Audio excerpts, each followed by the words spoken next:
하나님의 말씀은 로마서 8장 1절부터 17절까지 맞죠? 17절까지 우리 한 말씀씩 저와 여러분이 나누어서 읽겠습니다. 8장 1절. 그러므로 이제 그리스도 예수 안에 있는 자에게는 결코 정죄함이 없나니 이는 그리스도 예수 안에 있는 생명의 성령의 법이 죄와 사망의 법에서 너를 해방하였음이라. 율법이 육신으로 말미암아 연약하여 할 수 없는 그것을 하나님은 하시나니 곧 죄로 말미암아 자기 아들을 죄 있는 육신의 모양으로 보내어 육신의 죄를 정하사 육신을 따르지 않고 그 영을 따라 행하는 우리에게 율법의 요구가 이루어지게 하려 하심이니라. 육신을 따르는 자는 육신의 일을, 영을 따르는 자는 영의 일을 생각하나니 육신의 생각은 사망이요 영의 생각은 생명과 평안이니라. 육신의 생각은 하나님과 원수가 되나니 이는 하나님의 법에 굴복하지 아니할 뿐 아니라 할 수도 없음이라.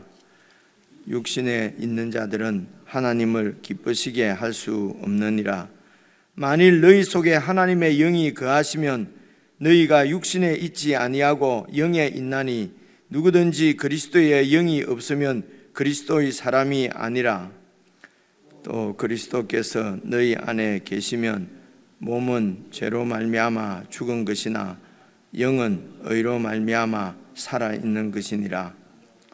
예수를 죽은 자 가운데서 살리신 이의 영이 너희 안에 거하시면 그리스도 예수를 죽은 자 가운데서 살리신 이가 너희 안에 거하시는 그의 영으로 말미암아 너희 죽을 몸도 살리시리라. 그러므로 형제들아 우리가 빚진 자로 돼 육신에게 져서 육신대로 살 것이 아니니라. 너희가 육신대로 살면 반드시 죽을 것이로되 영으로서 몸의 행실을 죽이면 살리니 무릇 하나님의 영으로 인도함을 받는 사람은 곧 하나님의 아들이라. 너희는 다시 무서워하는 종의 영을 받지 아니하고 양자의 영을 받았으므로 우리가 아빠 아버지라고 부르짖느니라. 성령이 친히 우리의 영과 더불어 우리가 하나님의 자녀인 것을 증언하시나니 자녀이면 또한 상속자 곧 하나님의 상속자요 그리스도와 함께 한 상속자니. 함께 읽겠습니다. 우리가 그와 함께 영광을 받기 위하여 고난도 함께 받아야 할 것이니라. 아멘. 여러분 오늘도 말씀 묵상하실 때에 개인적으로 묵상하실 때 8장 1절부터 차근차근히 이렇게 읽으시면서 그렇게 뜻을 잘 생각하시면서 또 우리 알고 있는 영적 지식이나 또 행하고 있는 삶에 잘 적용을 이렇게 하시면은 그런 풍성한 그런 묵상을 할 수 있을 것입니다. 저하고는 우선 쭉 읽으면서 몇 가지 좀 정리 안 되는 이런 부분들 조금 교리적이라기보다는요 하여튼 정리를 좀 하고 그렇게 개인적으로 묵상하도록 하겠습니다. 우선 1장 한번 봐보십시오. 그러므로 이제 그리스도 예수 안에 있는 자에게는 결코 정죄함이 없다. 이 정죄라는 것은 죄를 정한다는 말이지 않습니까? 그러니까 법을 가지고 이제 이렇게 재판을 해서 당신은 유죄입니다.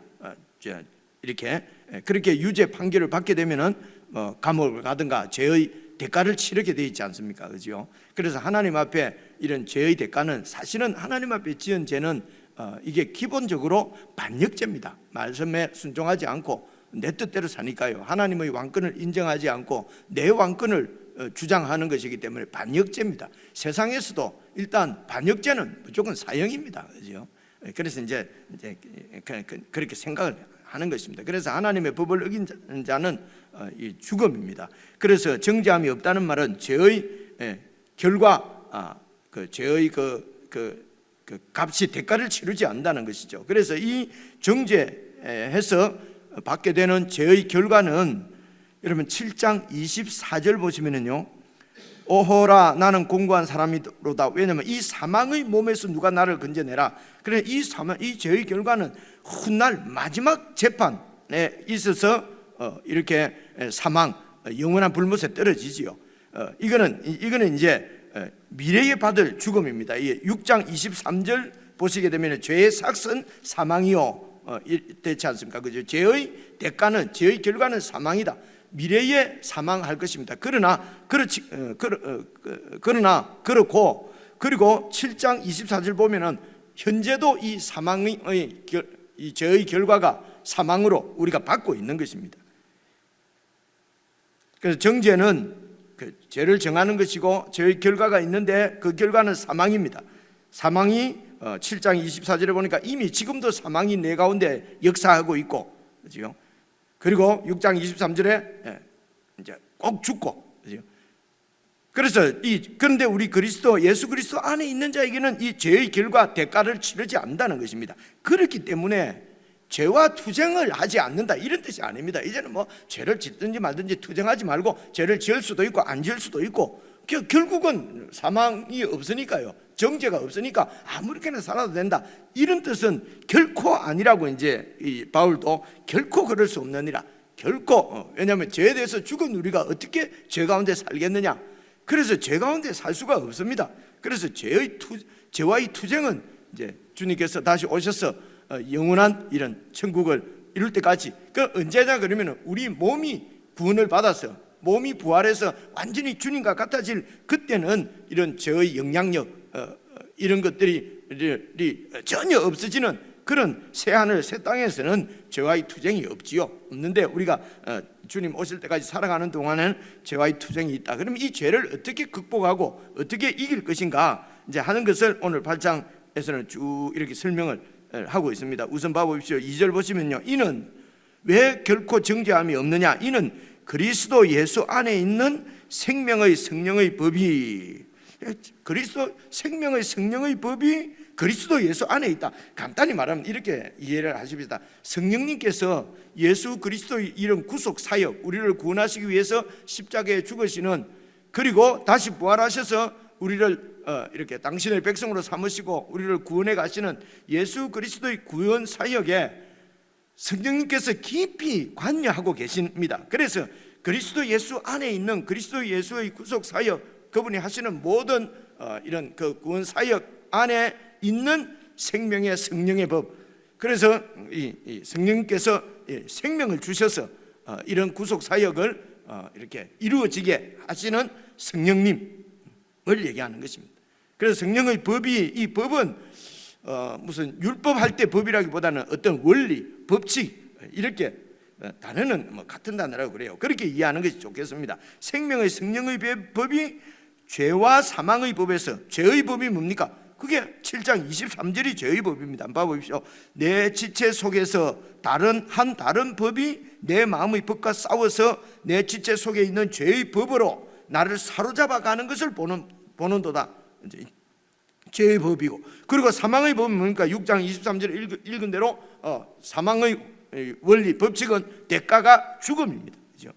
이런 죄와 사망의 법에서 우리를 완전히 해방시키신 것은 그리스도 예수 안에 있는 생명의 성령의 법입니다.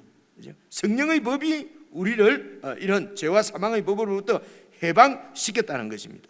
그래서 3절 보시면요, 율법이 육신으로 말미암아, 육신은 우리 육신입니다. 육신은 우리 몸이라기보다는 우리 그 육신, 죄의 영역입니다. 이 죄와 사망의 통치를 받고 있는 그 영역, 그렇죠? 그래서 내가 중심이 돼서 하나님의 법에 순종치 않고 내 뜻대로 행하는 이런 우리의 욕심, 내 이기적인 이런 그 자아, 그렇죠? 이런 자아를 가지고 지금 죄와 사망이 완전히 어떤 권세, 어떤 능력이죠. 이 통치의 능력인 것처럼 우리를 올가매고 그 율법을 통해서 올가매죠. 율법 올가매어서 그렇게 해서 종으로 삼고 있는 것입니다.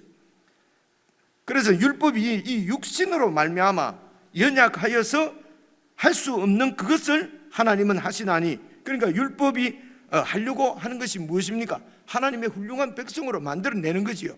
하나님께서 아브라함에게 약속하신 것이 무엇입니까? 너와 네 자손을, 후손을 내 백성 삼고 내가 너희의 하나님이 되겠다고 하는 것이 하나님의 언약이지 않습니까? 이것을 율법을 통해서는 그들이 온전히 하나님 백성이 되고 하나님이 그들의 온전한 하나님이 안 되더라는 것입니다. 그죠?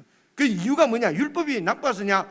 이런 것이 아니고 육신이 우리 사람들이 육신에 속해서 죄와 사망의 포로로 종으로 있기 때문에 율법이 우리의 육신 때문에 연약해서 우리가 연약해서 할 수 없는 그것을 하나님은 하시나니 곧 죄로 말미암아 자기 아들을 죄 있는 육신의 모양으로 보내어서 그 아들의 육신의 죄를 정하사 그래서 육신으로서는 안 된다는 것입니다. 4절입니다. 육신을 이제는 따르지 않고 그 영은 하나님의 영입니다. 성령을 따라 행하는 우리에게는 율법의 요구가 이루어지게 하려 하심이니라.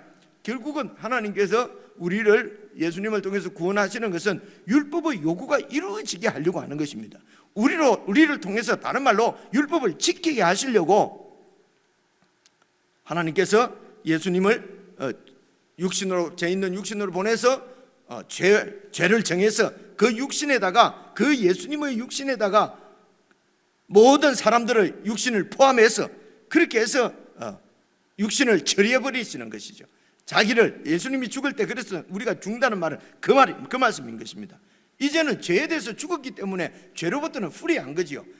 풀이하기 때문에 우리는 이제 해방됐습니다. 죄에 대해서 죽었으니까 법이 아무런 효력이 없단 말입니다. 이제는 뭐 법이 없기 때문에 그 법이 나에게 어떤 이렇게 나를 종으로 붙잡을 수가 없단 말입니다. 그죠? 그래서 할렐루야, 나는 이제 어떤 죄를 지어도 되구나 이렇게 되는 것이 아니고 우리를 이렇게 율법으로부터 해방시킨 것은 죄로부터 해방시킨 것은 이 말은 율법으로부터도 율법에 대해서도 죽었다는 말씀이 나오잖아요. 율법도 우리에게는 이제는 법이 우리를 구속하지 못합니다. 율법으로 정죄도 하지 않고 죄와 사망의 법이 그래서 우리에게는 임하지도 않고 이것이 이제 8장 1절에 있는 그리스도 예수 안에 있는 자에게는 결코 정죄함이 없단 말입니다. 그렇죠? 이렇게 우리를 해방시키신 것은 이제는 마음대로 살고 율법도 안 지키고 사는 것이 아니고 우리를 율법의 요구를 이루어지게 하시려고 그런단 말입니다. 어떻게 율법의 요구를 이루어지게 하십니까? 생명의 성령의 법으로 율법의 요구를 이루어지게 하신다.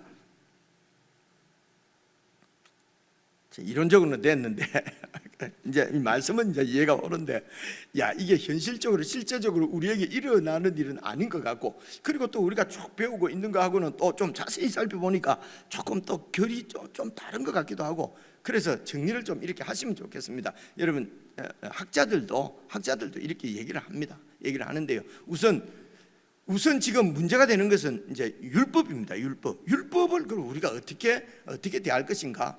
그래서 대략 이제 이 로마서와 갈라디아서와 이런 데 나오는 말씀을 다 정리해서 보면은 대략 이거는 학자들이 하는 얘기입니다. 그냥 이해하기 쉽게 하려고 이러는 거지요. 그리고 율법의 세 가지 기능 그래서 어떤 책에 보면 제1 기능, 제2 기능, 제3 기능 이렇게 얘기를 하는데 하여튼 그래서 여러분 학자들이 하는 얘기는 우리가 성경을 잘 읽어봐서 이게 성경하고 좀 이게 정말 잘 이해할 수 있도록 안내해 주는 것이면요 그분들은 늘 그런 것만 하기 때문에요 잘해요. 우리보다는 확실히 잘해요. 그런데 그것이 사실은 절대적인 것은 아니고 우리에게 절대적인 것은 오직 하나님 말씀밖에 없으니까 그죠? 그렇지만은 우리의 이해를 잘 도울 수가 있단 말입니다. 그래서 이렇게 얘기합니다.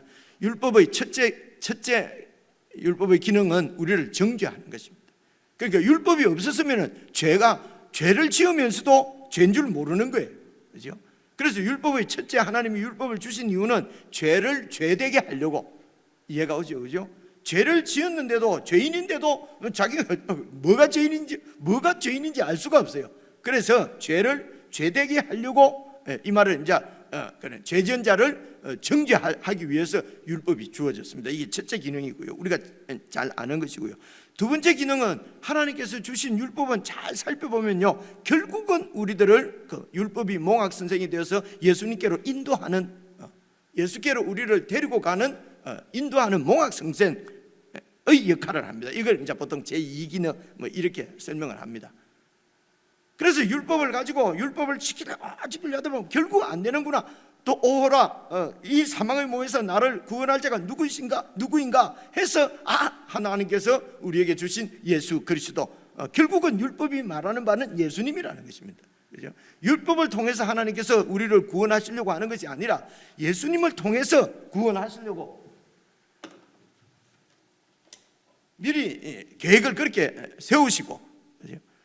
그래서 율법은 우리를 구원할 수 있는 능력이 있는 것이 아니고 오직 죄를 깨닫게 하려고, 이 앞에 말씀이 나오지 않습니까? 죄를 깨닫게 하려고. 그럼 죄를 깨달아서 어떻게 할 것이냐? 그래서 구약의 율법에서는 죄를 짓게 되면은 하나님과의 관계가 완전히 끊어져 버리거든요. 근데 하나님 앞에 나가기 위해서는 동물 피를 가지고 나가는 것입니다. 이것이 결국은 예수 그리스도의 보혈로 하나님 앞에 나가도록, 이렇게 예수님께로 오도록 인도하는 것이 율법입니다. 그리고 세 번째 율법의 기능은 이렇게 예수 안에 온 사람들, 예수 믿는 사람들, 예수님 안에서 의롭게 된 하나님의 자녀들에게 하나님의 뜻, 율법을 통해서 원래 율법을 주신 하나님의 그 마음, 하나님의 의도, 하나님의 원래 뜻을 알게 하는 역할을 율법이 합니다. 그래서 율법의 요구를 이제는 이루어지게 하는데 어떻게 이루어지게 하는가? 오늘 4절 5절부터 계속 이제 읽어서 우리가 하기로 하고요. 그래서 이제 율법은 이렇게, 율법이 예수 믿는 우리에게는 아무런 필요가 없는 것이 아니고 이제는 그 율법을 통해야 하나님의 그 온전하신 뜻을 이제 알 수가 있다는 것입니다. 이 정도로 얘기를 하고요. 그리고 요 이제 영이라는 4절 같은 데 한번 봐보십시오. 육신을 따르지 않고 그 영을 따라, 여기서 그 영을 따라, 이 영은 문맥을 잘 살펴보면 이 그 영은 그 예수 그리스도 영, 하나님의 영을 말하는 게 분명한 것 같죠, 그죠? 그래서 성령을 따라 행하는 우리에게 이 그 영이라고 하는 영은, 여러분 그 쭉 가시면은 9절 한번 봐보십시오. 9절 보시면은 만일 너희 속에 하나님의 영이 거하시면, 그러니까 그 영은 하나님의, 성령님은요 하나님의 영이라고도 하고요, 거하시면 너희가 육신에 있지 아니하고 영에 있나니. 이 영에 있다는 말은 또 뭐겠습니까? 영에 있나니, 이 영은 아니하고 육신에 있지 아니하고 영에 있나니. 누구든지 그리스도의 영이 없으면 그리스도의 사람이 아니라. 그러니까 하나님의 영, 그리스도의 영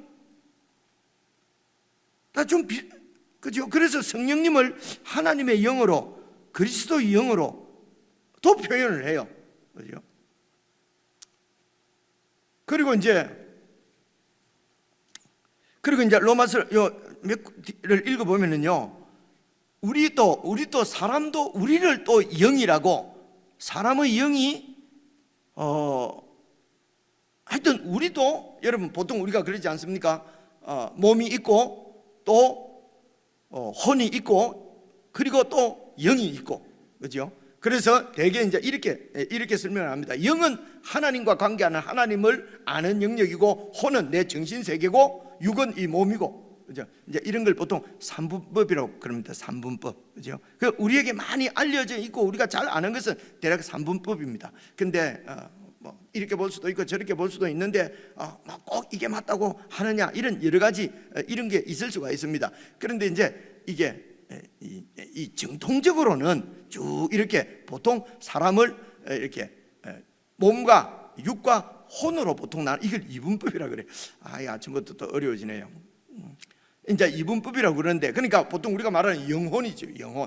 영혼이 있고, 사실은 이게 보이는 것은 육체밖에 없으니까요, 그죠? 그래 몸을 상대로 막 수술하고 막 암을 잘라내고 하는 것은 의사가 하잖아요, 그죠?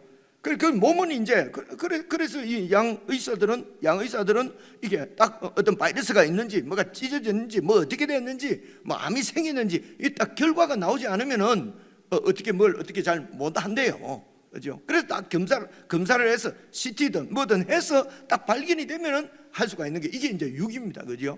그런데 여러분 이 한방 한의 쪽만 해도 거기는 그 딱 눈에 보이는 것 가지고 안 하고 무슨 원리가 있는 모양이에요. 그걸 무슨 음양의 원리니 무슨 이래 가지고 그 안에서 뭘 어떻게 하는 것 같아요, 그죠?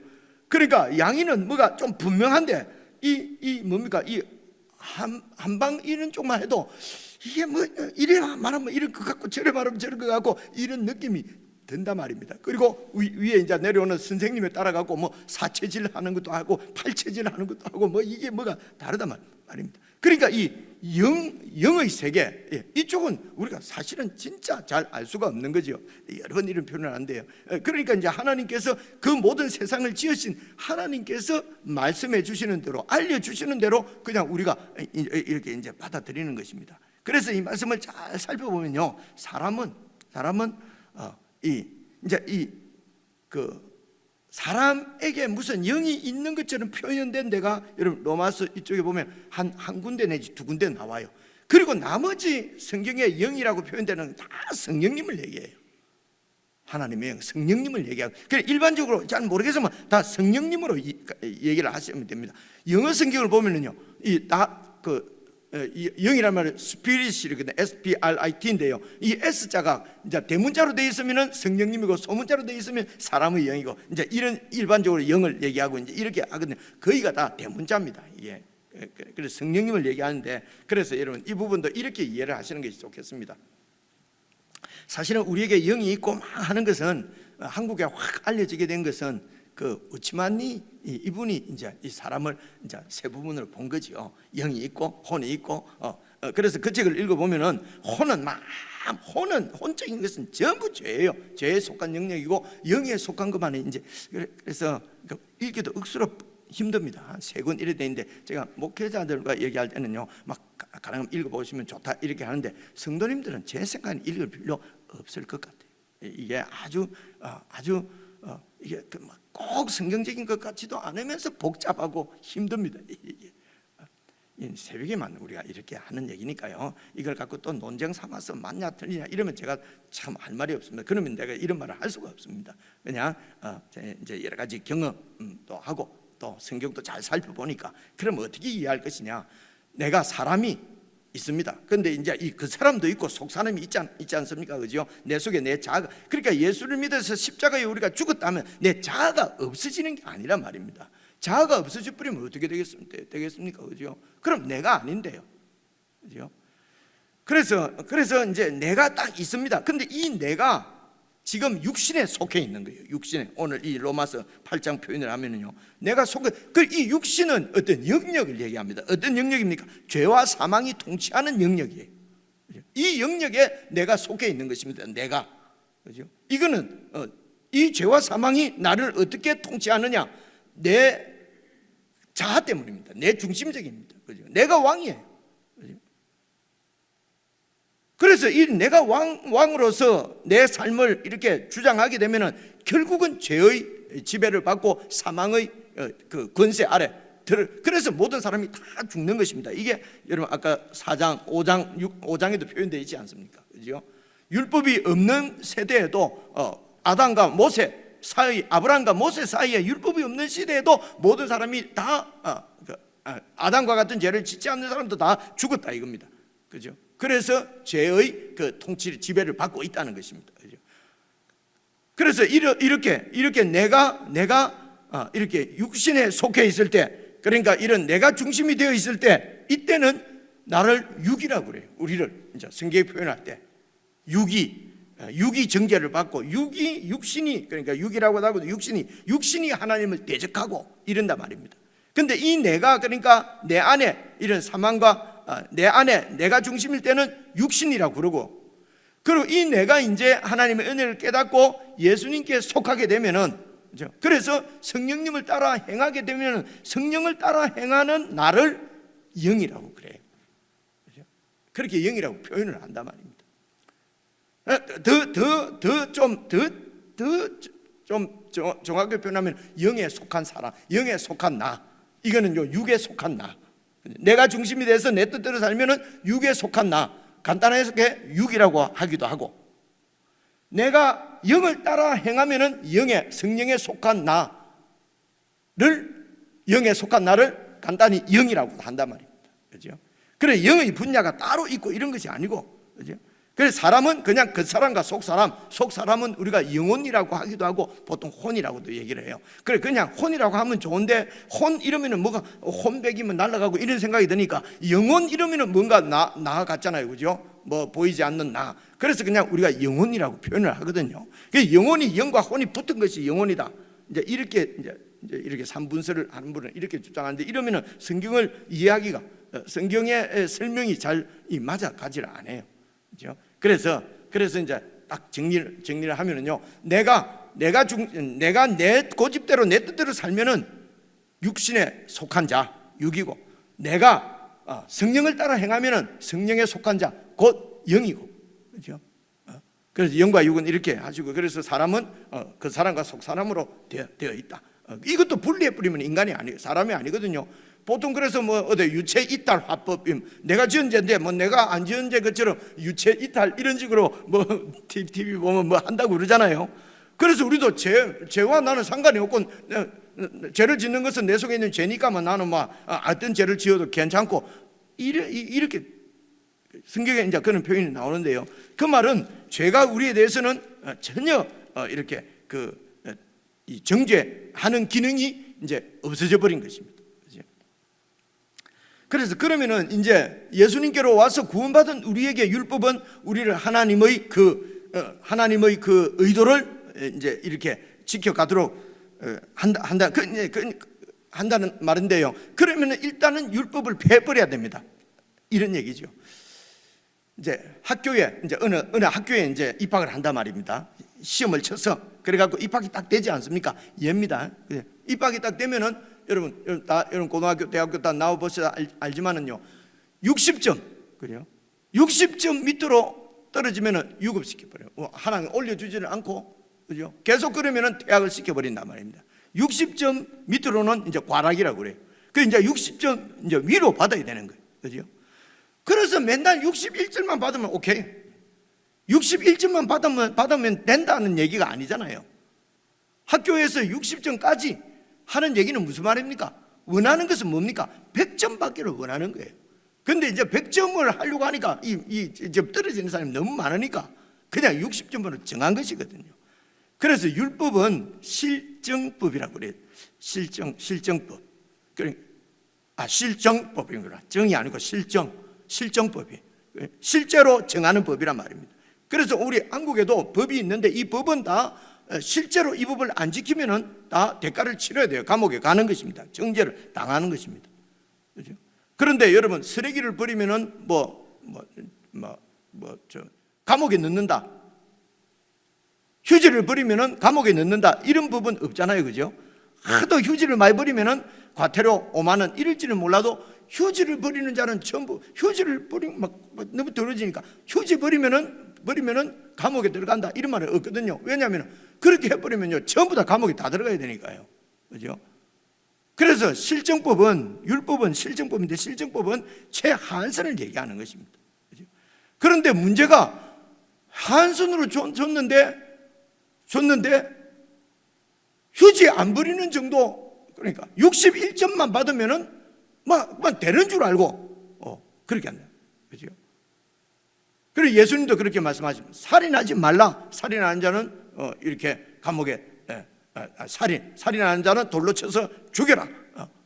그죠? 그러니까 살인만 안 하면서 이 유대인들은 나는 죄를 안 지었다는 겁니다. 그죠?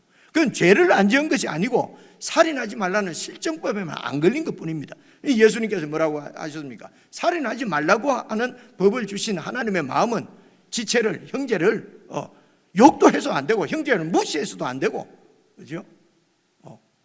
그 바보라고 해도 안 되고 못된 놈이라고 해도 안 되고, 그죠? 사랑하라는 거죠, 그죠? 사랑하라는 것입니다. 그런데 그런 식으로 사랑하라 이러면은 하지 않으면은 전부 다 감옥에 다 였는다 이러면은 어쩌다가 막 욕이 한마디 툭 튀어나왔는데도 막 전부 다 사형이고 이래 하면 안 되니까. 그러니까 살인을 사람을 죽이는데 그죠? 이것이 그냥 욕은 해도 되고 무시해도 되고 그냥 좀 이렇게 해도 된다는 말은 아니란 말입니다. 그죠? 이제 이런 얘기입니다. 그래서 이것을 우리가 막 도덕이라고 만약에 한다면은 그걸 보통 도덕법 이러거든요. 이제 이것도 이제 법학이나 이런 데서 하는 얘기입니다. 도덕법이 있고, 그죠? 이 도덕을 그러니까 훌륭한 이 도덕을, 그 사회가 추구하는 도덕을 구현해내기 위해서, 그죠? 최소한의 그 실정법, 하한법을, 이게 우리가 법이거든요. 요건 이 법은 지키지 않으면은 대가를 치러야 돼요. 근데 요 위에 법으로 규정되지 않는 도덕, 저는 분명히 도덕적으로 완전히 문제가 있는데 감옥에 넣을 이 재판정에 세울 수가 없는 거예요. 법이 없는 거예요, 그죠? 이 여기거든요. 그래서 이제 성령님 안에 이제 이 예수님을 믿게 되면은 이 한법이 아니고 이걸 지키게 하려고 한단 말입니다, 그죠? 그래서 한 가지만 예를 더 드려야 되겠네요. 그죠? 구약의 11조입니다. 11조를 바쳐야 된다. 그러니까 11조를 바치는 것은 너에게 있는 모든 것 그리고 모든 소산, 1년 동안 지은 농사는 다 내가 비도 내리고 땅도 줬고, 그죠? 모든 이렇게 해서 내가 너희들에게 준 것이라는 것입니다. 이걸 사람들이 잘 몰라요. 왜냐하면 열심히 이렇게 본인이 일을 한 만큼 대가를 거뒀기 때문에 열심히 일한 당신 고귀하다, 당신이 열심히 일해서 벌었다, 그래서 다 내 것이라고 생각하는 거예요, 그죠? 그래서 6일 동안 열심히 일해도 7일째는 확 쉬어라 말입니다, 그죠? 안식일을 지켜라. 이거는 하나님이 창조주시고 구원자시고 모든 것을 공급해 주시는 하나님을 잊어버리지 않도록. 왜냐하면 6일 동안 열심히 일하다 보면 내가 열심히 해서 된 것 같아요, 그죠? 그래서 7일째 하루는 쉬어라, 그죠? 그냥 6일 열심히 일했으니까 우리 몸도 쉬어줘야 된다. 물론 그럴 수도 있죠. 그런데 그 하나님께서 이렇게 안식일법을 주신 것은 꼭 7일 중에 하루를 쉬라는 것은, 그죠? 6일 모든 날의 주인도 하나님이라고 하는 걸 보여주시는 것입니다. 그래서 11조를 바치라고 하는 것은 내가 지금 막 열심히 일해서 얻은 것, 그거 다 내가 준 것이다 하는 이것을 잊어버리면은 여러분 우상을 섬기고 그냥 힘이 많이 가지기 위해서 그렇게 해서 최내 능력, 모든 능력을 다 발휘해서 사기도 치고 이렇게 해서 빼앗고 그러니까 나 진짜 나쁜 놈은 표 안 나게 사기치는 사람들이 나쁜 놈들이에요. 하다가 걸린 사람들은 사실은 걸리지 않는 사람보다는 좀 좋은 사람일 수가 많아요. 그런데 우리는 걸린 사람 보고 막 때리 죽일 놈이라고 그러잖아요, 그죠? 교묘하게 다 살인하고 등쳐먹고 다 하는 사람이 얼마나 많은데 죄송합니다, 그런 놈들은 안 걸려요. 이게 더 나쁜 놈이거든요. 여러분 이해할 수 있겠습니까? 정치 얘기하는 거 아닌 줄 알겠죠? 그래, 11조 이제 이런 것도 마찬가지입니다. 열의 하나를 바치라고 하는 것은 열의 열 전부 다 하나님 것이니까 하나님께 다 바쳐야 되는 거죠. 그래서 열의 하나를 11조로 바치라는 것은 하나님께 모든 걸 다 바치라는 것입니다, 그죠?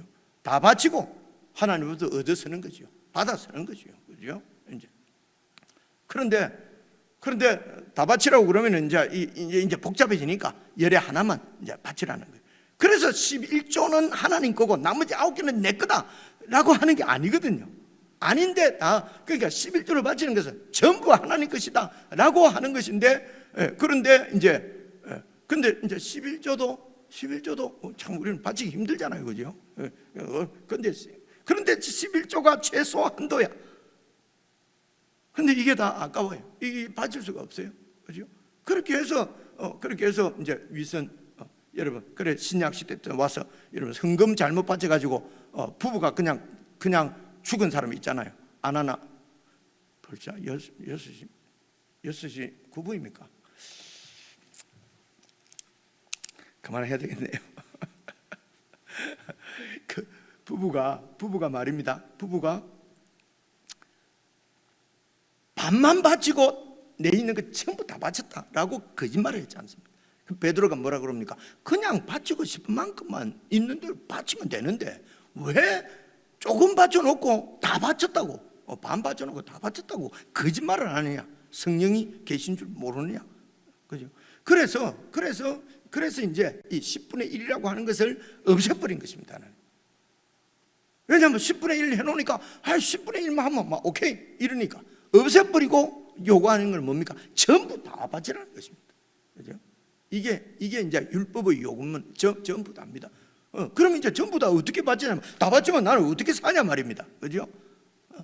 그리고 또 내가 돈이 이만큼 있는데 가난한 자를 도와야 된다. 가난한 자가 얼마나 많습니까? 그럼 내 집 다 팔아가지고, 그래서 프란시스 누구는 말이지, 부자인데 집 다 팔아가지고 그래서 탁발 수도성으로 다니면서 했다. 나도 저렇게 해야만 되나? 저는 그렇지 않습니다. 그럼 어떻게? 그럼 내가 돈이 이만큼 있는데 가난한 사람 보고 어떻게 도와야 되냐? 그래서 성령님의 인도를 받아서 하는 것입니다. 그죠? 그래서 성령께서 우리를 점점 자라게 해서 이제는 20분의 1도 못 바치지요.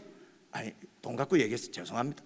그죠? 30분의 1도 못 바치고요. 아까워서 못 바치지요. 그죠? 그런데 주님의 은혜를 깨닫고 주의 뜻을 알고 하니까 이게 그래서 어떤 부분에 성령께서 이 부분에 왕창 바쳐라. 그러면 왕창도 바치고, 그죠?